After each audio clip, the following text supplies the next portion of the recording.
தொடக்க நூல் அதிகாரம் 37.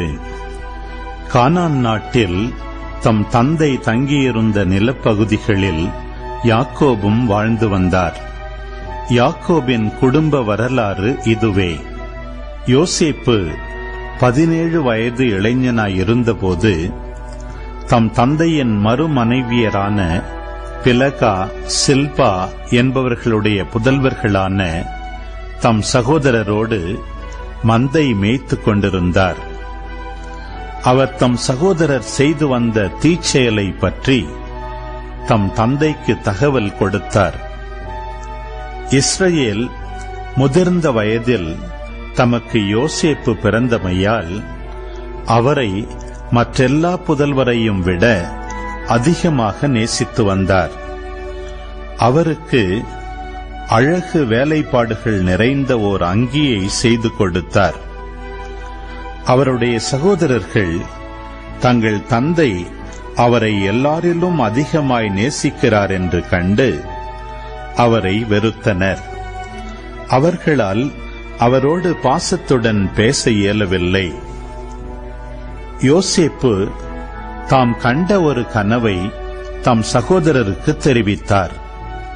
இதனால் அவர்கள் அவரை மேலும் அதிகமாய் வெறுத்தனர். அவர் அவர்களை நோக்கி, நான் கண்ட இந்த கனவை கேளுங்கள்.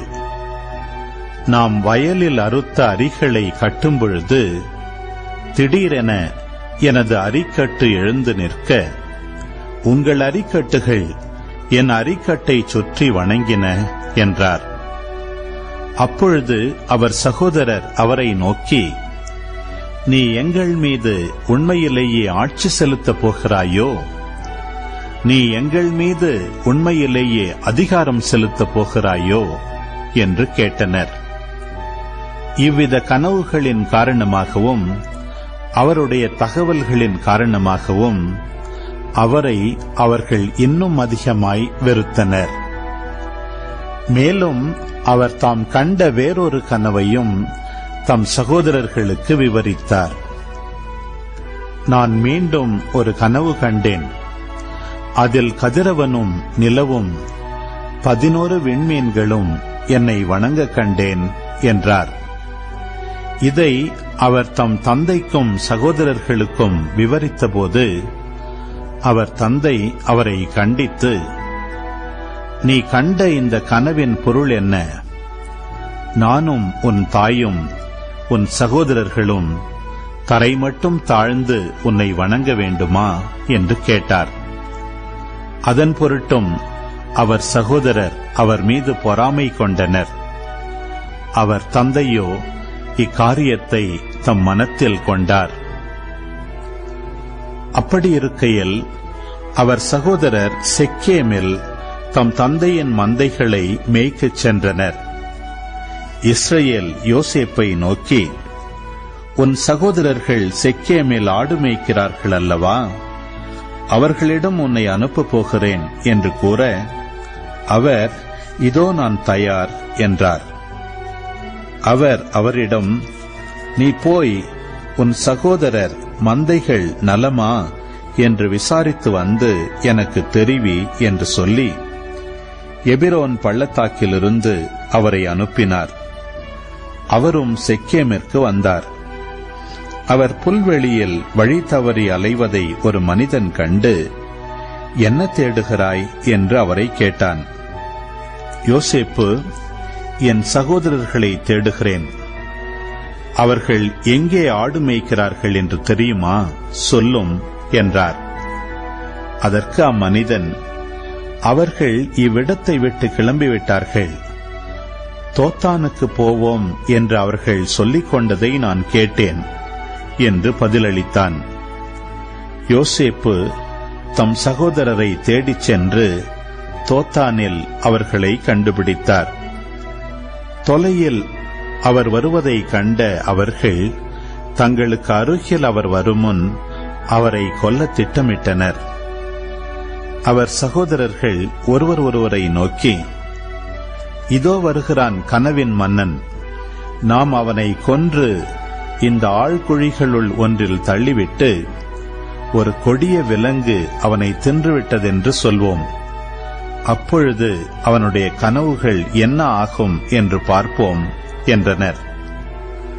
ரூபன் இவற்றை கேட்டு அவரை அவர்கள் கையிலிருந்து தப்புவிக்கும் எண்ணத்தில் அவர்களை நோக்கி, நாம் அவனை சாகடிக்க வேண்டாம் என்றார்.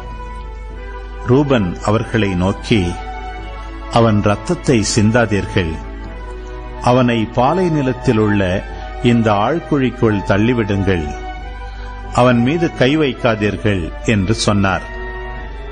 ஏனெனில் அவர் அவர்கள் கையிலிருந்து அவரை தப்புவித்து தம் தந்தையிடம் சேர்ப்பிக்கும் நோக்கம் கொண்டிருந்தார். யோசேப்பு தம் சகோதரரிடம் வந்து சேர்ந்தவுடன் அவர் அணிந்திருந்த அழகு வேலைப்பாடுகள் நிறைந்த அங்கியை உரிந்துவிட்டு அவரை ஆழ்குழியில் தூக்கி போட்டனர். அது தண்ணீர் இல்லாத வெறும் குழி. பின்பு அவர்கள் உணவு அருந்தும்படி அமர்ந்தனர். அப்பொழுது அவர்கள் கண்களை உயர்த்தி கிளையாதிலிருந்து வந்து கொண்டிருந்த இஸ்மயேலரின் வணிக குழுவை பார்த்தனர். நறுமண பொருள்களையும் தைல வகைகளையும் வெள்ளைப்போளத்தையும் அவர்கள் ஒட்டகங்களின் மேல் ஏற்றி எகிப்திற்கு சென்று கொண்டிருந்தனர். அப்பொழுது யூதா தம் சகோதரர்களை நோக்கி, நாம் நம் சகோதரனை கொன்று அவன் இரத்தத்தை மறைப்பதனால் நமக்கு என்ன பயன்? வாருங்கள், இஸ்மயேலருக்கு அவனை விற்றுவிடுவோம். அவன் மேல் நாம் கை வைக்க வேண்டாம். ஏனெனில் அவன் நம் சகோதரனும் நம் சொந்த சதையுமாயிருக்கிறான் என்று சொல்ல அவர்கள் சம்மதித்தனர். ஆகையால் மிதியான் நாட்டு வணிகர் அவர்களை கடந்து செல்கையில் குழியிலிருந்து யோசேப்பை வெளியே தூக்கி அந்த இஸ்மயேலரிடம் 20 வெள்ளிக்காசுக்கு விற்றனர். அவர்களும் யோசேப்பை எகிப்திற்கு கொண்டு சென்றனர். பின்னர் ரூபன் ஆழ்குழி அருகில் திரும்ப வந்தார். இதோ, யோசேப்பு அங்கே இல்லை. உடனே அவர் தம் ஆடைகளை கிழித்துக் கொண்டு தம் சகோதரரிடம் திரும்பி வந்து, பையனை காணோமே, நான் எங்கு சென்று தேடுவேன் என்றார். அவர்கள் யோசேப்பின் அங்கியை எடுத்துக்கொண்டனர். ஒரு வெள்ளாட்டு கிடாயை அடித்து அதன் இரத்தத்தில் அந்த அங்கியை தோய்த்தனர். அழகு வேலைப்பாடு நிறைந்த அந்த அங்கியை தம் தந்தையிடம் எடுத்துச் சென்று, இதை வழியில் கண்டோம், இது உங்கள் மகனது அங்கியா என்று பாருங்கள் என்றனர். தந்தை அதை அடையாளம் கண்டு, இது என் மகனது அங்கியே, ஏதோ ஒரு கொடிய விலங்கு அவனை தின்றுவிட்டது. ஐயோ, யோசேப்பு ஒரு கொடிய விலங்கால் பீறி கிழிக்கப்பட்டு போனானே என்று நினைத்து தம் ஆடைகளை கிழித்துக் கொண்டு இடுப்பில் சாக்கு உடையை கட்டிக்கொண்டு பல நாள்களாய் தம் மகனுக்காக துக்கம் கொண்டாடினார். அவர் புதல்வர் புதல்வியர் அனைவரும் அவருக்கு ஆறுதல் சொல்ல வந்தனர். அவரோ எந்த ஆறுதலான வார்த்தைக்கும் செவிகொடாமல், நான் துயருற்று பாதாளத்தில் இறங்கி என் மகனிடம் செல்வேன் என்று அவருக்காக அழுது புலம்பினார். இதற்கிடையில் மிதியானியர் எகிப்தை அடைந்து பார்வோனின் அதிகாரிகளுள் ஒருவனும் மெய்காப்பாளர் தலைவனுமான போத்திபாரிடம் யோசேப்பை விற்றனர்.